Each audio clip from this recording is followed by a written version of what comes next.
everyone, this is my final project and my final video blog, number 8, and I'm Stacy Adiemo.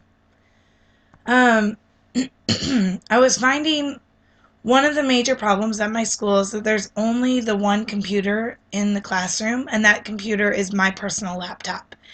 I mean, like I've said before in prior video blogs, there was a projector attached to it, but I am just able to use it basically for my own personal, to maybe do presentations, to maybe show them something, look up something online. But the children weren't actually getting access to the computers. And I really wanted to figure out how I could really use the ISTE net standards for teachers and for students. And have the students actually start using computers.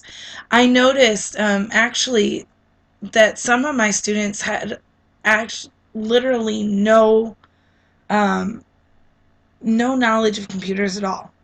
I have a job in my classroom that's one is technician, and so that person's in charge of turning on the computer at the beginning of the day, making sure the projector's up and running.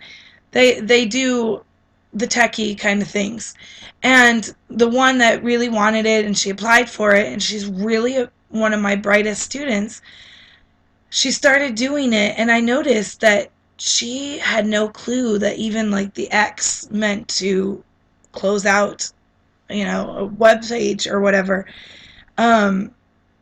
She wouldn't know how to scroll down.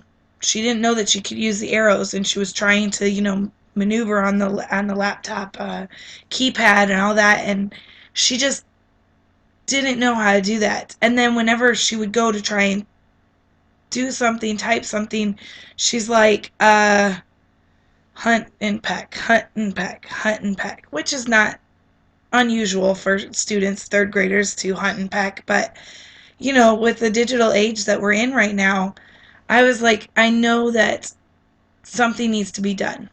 And so the two standards that I really wanted to work with, the first one was the ISTE Net Standards for Teachers number 2, which talks about designing and developing digital age learning experiences and assessments. Like I said, my students couldn't actually get on the computers. With only one laptop and only 40 minutes class sessions, it's very hard to teach all the material and then get every single student on there.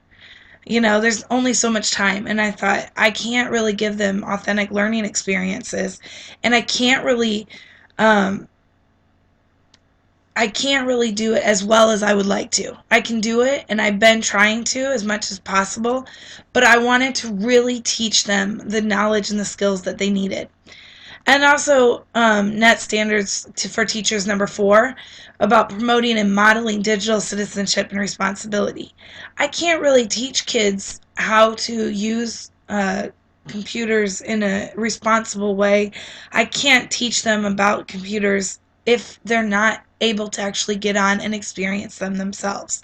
And so I felt like I really needed to get this started at our school and to really get it working. So my solution was basically a little 3-step process. The first step was to request access to the computer lab. The second step was to teach students some mini lessons and each week practice that new knowledge that we've gained. And the third step was to talk to administrators and parents about what students have available at home. So like I said, the first step was to request that access to the computer lab. Sounds pretty easy. Just ask them for a time and they give it, right? Not in the Chinese system. The Chinese system, there's so many hoops and so many different people. You have to go ask this person if you can use it, and then get permission from that person, and then ask this department because they might be needing it at this time. It's not as simple as just looking at a schedule and saying, okay, I'll take this time. So I had to talk to a number of administrators before I finally gained permission. And then I had to get trained on how to use the computer lab since all of the equipment was in Chinese. I mean, we're talking about all the power, how to turn on all the computers all at once. the main computer is all in Chinese, so I had to figure out how to give the students access to the computers, um, switch it from individual access or to a teaching one. I mean, it's a really nice system that they have set up in the computer lab, but it was difficult because I had to actually get trained on how to use it. And then I had to try and remember all the Chinese because everything's in Chinese. Um, so it's a double learning curve for me because not only do I have to teach the students how to use the computers, I also have to teach them how to use the computers in Chinese and remember all the steps. So it's been a challenge. It's been a fun challenge. Call me crazy, but fun challenge. Uh, but of a challenge just the same. I also had to get English keyboards installed on the computers. They, just have the Chinese. So you type in a word and it comes up as a Chinese word, and you can't do any of it without getting the actual Chinese like keyboard installed on the computers. And then the other problem is each day at the end of the day, whenever the computers are shut down, um, everything that's been installed on the computer um, is deleted. That's basically to save their own butts.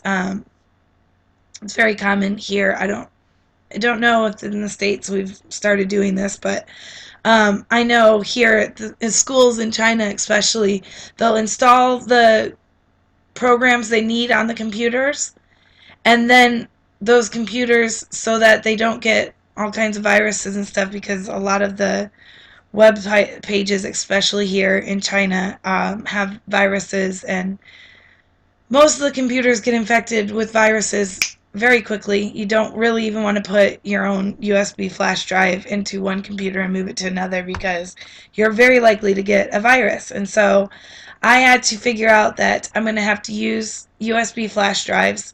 So even though each student has their own computer, they cannot save any of the material on the computers. They will not allow it because it's all the students can go on it. So I had to request for the parents to provide each child with a USB flash drive, and then I have to teach all the students exactly how to save their material onto the flash drive.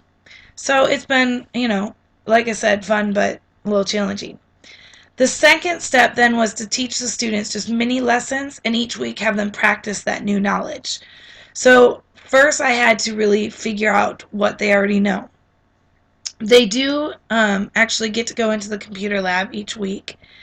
Um, but basically, they are taught some basic typing skills, where to hold their hands, which is great. I mean, I was glad that they at least had some knowledge on those kind of things.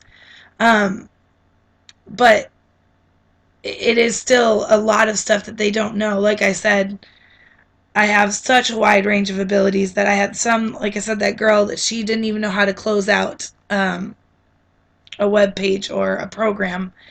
She didn't know just very simple uh, tools, things that to me just are kind of natural, like you just do it. So I had to really assess what their abilities were and are, and I'm still in the process of doing that, but um, some had no experience, and then others are like, yeah, I get on the computers. Those are the ones that get on Class Dojo every day and change their monster to look like something else, and every day are like, look at my new monster, Mrs. Adiyama, look at it.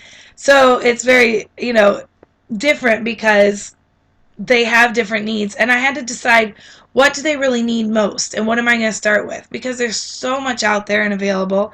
And after taking these courses, I'm so excited about everything. I want to teach them this and do that and use this and utilize that. So I had to decide what things do I want to teach them first. And another thing is I have to teach them visual literacy. Their textbooks actually come with virtually no pictures.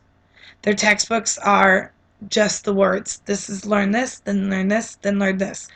Virtually no pictures. It's funny because the Chinese teachers will even come and look at they'll even look at our books, the English books, and they're like, so many pictures, your books are so pretty. And I'm like, this is just a normal textbook. But for them, it's not. Their textbook are just paper notebook kind of things with just the words written there. And so I had to really, find out how I had to teach my kids visual literacy. So it was really useful. I had to draw on a lot of the classes I've taken. I also had to figure out what sites were available here in China. There's a lot of things that you can't access because of the Great Firewall. And so I had to figure out what sites were good and which ones would be really good for them. And like I said, since we only have those 40-minute class sessions, I had to figure out how I'm going to incorporate the lessons into the curriculum. It's hard to just do too many lessons. So I just chose like 10-minute lessons, and at the beginning or end of each class, and I've only done this now for 2 weeks, but so far I'm starting to teach them, and I have kind of a schedule of what I'm going to teach each week. Um, so for 10 minutes after each class, I focus on one topic, and then we've got a time now where I can go into the computer labs, um, and I'm doing it for the Friday session. I am going in and for 40 minutes and letting the students actually practice what I was teaching in the mini lesson. Um, and it seems to be working right now pretty well. I know I'm going to have to make adjustments probably, but for right now it's been working really well, and the students love it. It's really great to see how excited they are. They're like every day they're like, what are you going to teach us today? And I'm like, oh, I'm going to teach you how to do this. And they're like, yeah, I went home and my dad let me get on the computer and do it. So they're getting really excited about the mini lessons, which leads me to step number 3. Like I said, I have very limited time, and so I needed to also, and this is still in progress, but I really need to talk to the administrators and parents about what the students have available at home. I really want to talk about flipping the classroom, and doing more of the blended classroom, where they can have videos at home, they can watch the videos. That I know that will help them a lot, just to have me teaching things at home so that they can really learn it. In the last class I took, the MIT 806, where we did the web page, I saw a lot of teachers.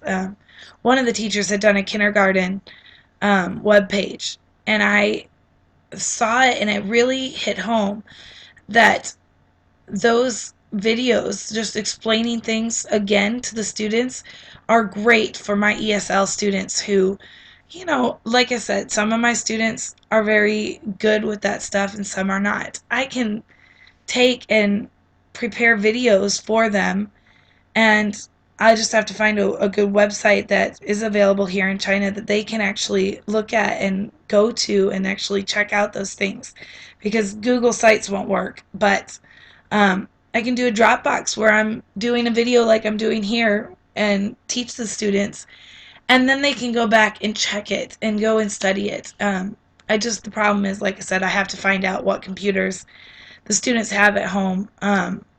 With Class Dojo, most all the parents have been excited, but I have 2 or 3 parents that still haven't even signed up to see what their kids are doing. So, yeah. And I'm looking at ways that I can incorporate the homework assignments into making them actually utilize their available technology. So I'm working on it, finding out what they have at home. I've already started doing it with some of my higher students, the students that, they only need to hear it once and then they've got it. And so they're kind of bored, because I got the ESL kids that are like, they're all ESL, but I have the lower kids that English is very limited, that they're going, what do you mean? And the high ones are going, didn't you hear her? Didn't you listen?